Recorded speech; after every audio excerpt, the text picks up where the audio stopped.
Olá, tudo bem com vocês? Espero que estejam todos bem. Hoje vou dar continuidade ao estudo do livro Espiritualidade e Transcendência. Hoje, relendo, na verdade, o capítulo A Função dos Símbolos Religiosos, eu quis trazer aqui uma reflexão sobre os símbolos. É um tema bem complexo que exige de nós muita reflexão, muita leitura e muita pausa para que a gente alcance compreender o que de fato são os símbolos dentro da jornada do autoconhecimento e do processo de individuação. Porque existe uma particularidade na psicologia analítica junguiana que é justamente a compreensão. Existem duas formas, ou a gente entende intelectualmente o que são símbolos e repete as palavras, que também são símbolos, para traduzir algo, ou a gente reflete de novo, lê de novo, escuta de novo, observa símbolos dentro de nós e a gente vai compreendendo como se fosse uma espiral. Por que espiral? Porque a gente vai subindo essa espiral como se fosse uma escada. Imagina uma escada espiralada que vai subindo. Então a gente passa por essa compreensão de novo e de novo e de novo e vai aumentando a nossa compreensão sobre o que são os símbolos. Então vejamos, símbolos são diferentes de arquétipos. Arquétipos eu vou tratar em outros vídeos que é um pouco mais complexo.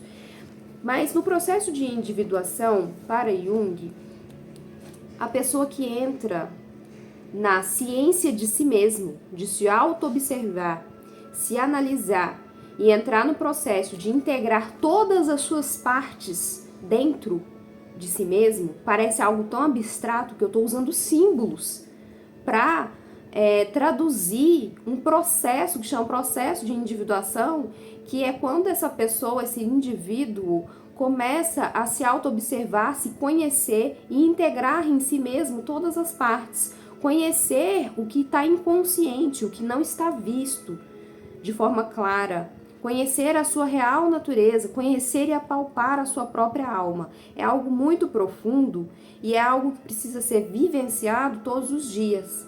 Então, os símbolos, o estudo dos símbolos dentro da psicologia analítica junguiana, os símbolos, eles são como setas.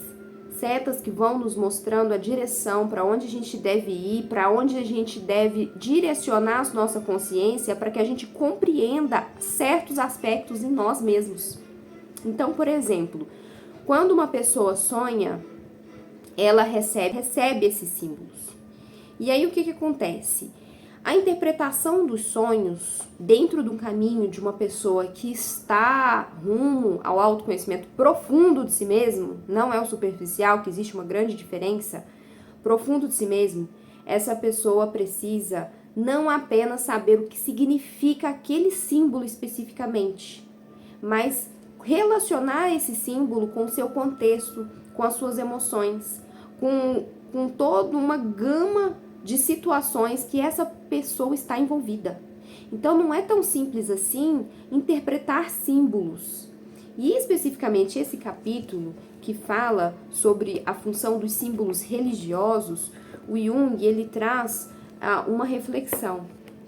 Os nossos instintos básicos, todos nós enquanto humanidade, os nossos instintos básicos, eles estão desconectados da nossa consciência. O que ele quer dizer com isso? Ele quer dizer que nós recebemos as influências dos nossos instintos básicos. Medo, fome, sono, as nossas necessidades biológicas como um todo, todos os instintos de preservação da vida, enfim, esses instintos básicos, eles estão desconectados da consciência. O que isso quer dizer? Que a gente não tem consciência, a gente não tem poder sobre esses instintos. E aí o que acontece? Esses instintos, eles vão tendo escapatórias, porque eles são energias. E essas energias, elas precisam fluir. Então elas fluem como?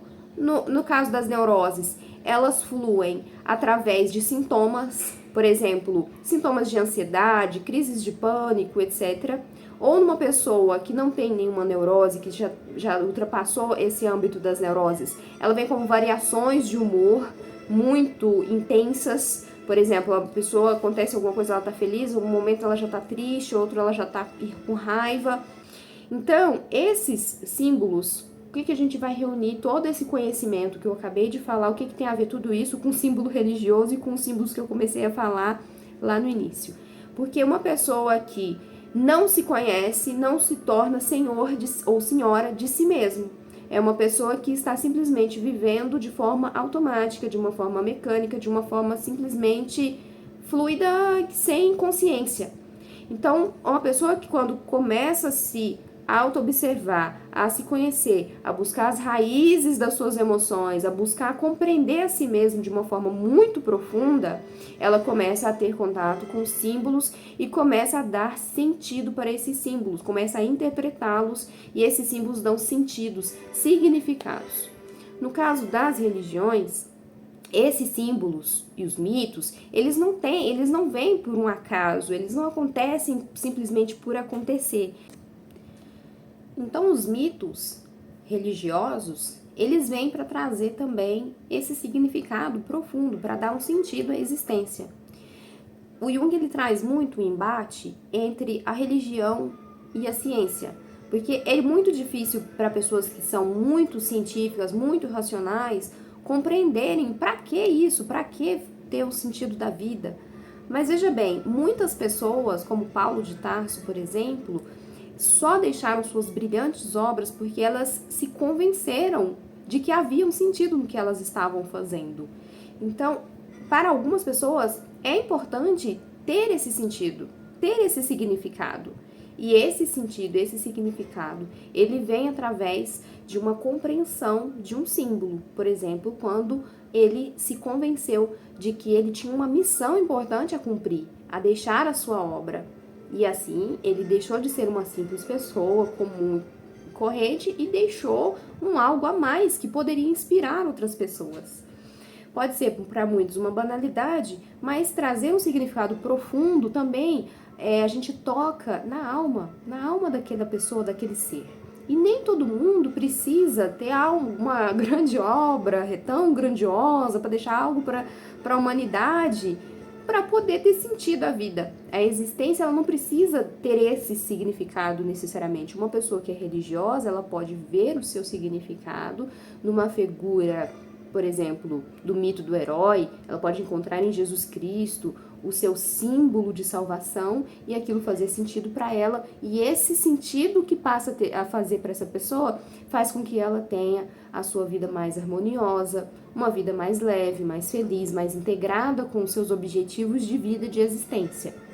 Então essa é a função dos símbolos dentro da perspectiva junguiana, os símbolos religiosos. Aqui eu quero fazer um adendo, porque os símbolos, eles podem ter diversos significados. Por exemplo, se a gente pega a cruz para o cristianismo, para os católicos, tem um significado, né? Um significado que remete a Jesus Cristo. Se a gente olhar uma cruz lá no cemitério, a gente entendeu que aquela pessoa faleceu, partiu deste plano e morreu, foi para outro plano. Não sabemos qual. Então, a cruz, ela vai ter diversos significados dependendo do seu contexto, da sua época histórica, da sua cultura. Então, o mesmo símbolo, ele pode ter diversas interpretações.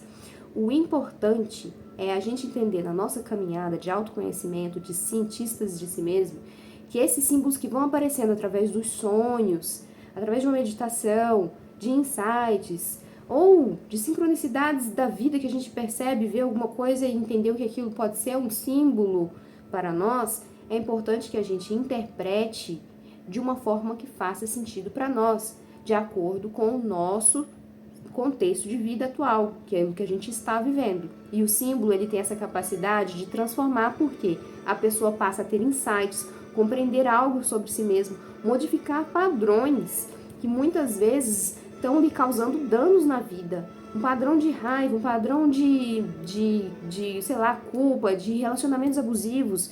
Eu tô querendo trazer para o concreto, para a realidade, porque quando a gente fala de símbolos, fica algo muito no campo abstrato.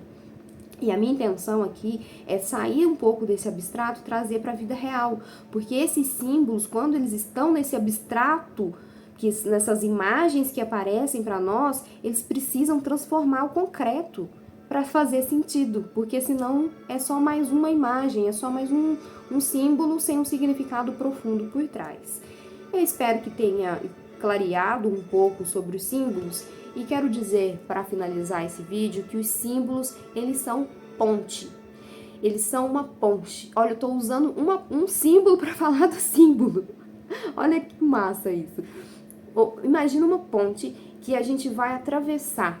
A gente vai fazer uma travessia desse mundo também concreto, unindo esse imaginário, esse subjetivo, essa imagem.